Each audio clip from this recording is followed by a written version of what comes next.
தமிழ்நாட்டில் சட்டமன்ற தேர்தல் வாக்குப்பதிவு நிறைவடைந்த நிலையில் தேர்தல் பிந்தைய கூட்டணிகள் குறித்து அரசியல் விவாதங்கள் சூடுபிடிக்க தொடங்கியுள்ளன. குறிப்பாக தொங்கு சட்டசபை ஏற்பட்டால் அதிமுக விஜய் கூட்டணி அமையலாம் என்ற தகவல்கள் பரவிய நிலையில் அதற்கு பாஜக தேசிய தலைவர் நிதின் நபீன் முற்றுப்புள்ளி வைத்துள்ளார். நியூஸ் 18க்கு அளித்த பேட்டியில் பேசிய அவர், விஜய்வுடன் கூட்டணி அமைக்கும் தேவையே இருக்காது. நாங்கள் ஏற்கனவே வலுவான கூட்டணிகள் இருக்கிறோம். தமிழகத்தில் தேசிய ஜனநாயக கூட்டணி தனியாகவே பெரும்பான்மை பெற்று ஆட்சி அமைக்கும் என்று உறுதியாக தெரிவித்துள்ளார். மேலும் விஜயின் அரசியல் வருகை குறித்த கருத்து தெரிவித்த அவர், சினிமா கவர்ச்சி மட்டும் கொண்டு அரசியலில் நீண்ட காலம் நிலைத்து நிற்க முடியாது.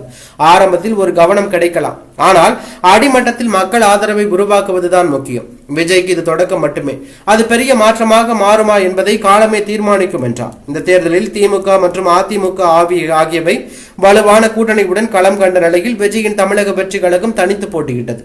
234 தொகுதிகளிலும் வேட்பாளர்களை நிறுத்தியுள்ள இந்த புதிய கட்சியின் தாக்கம் குறித்து அரசியல் வட்டாரங்களில் பல்வேறு கணிப்புகள் வெளியாகி வருகின்றன. இதற்கிடையே தேர்தலுக்கு பிந்தைய கூட்டணிக்கும் வாய்ப்பு இல்லை என்று நிதின் நபீன் தெளிவாக கூறியிருப்பது அரசியல் சமன்பாடுகளில் புதிய சிக்கலாக பார்க்கப்படுகிறது.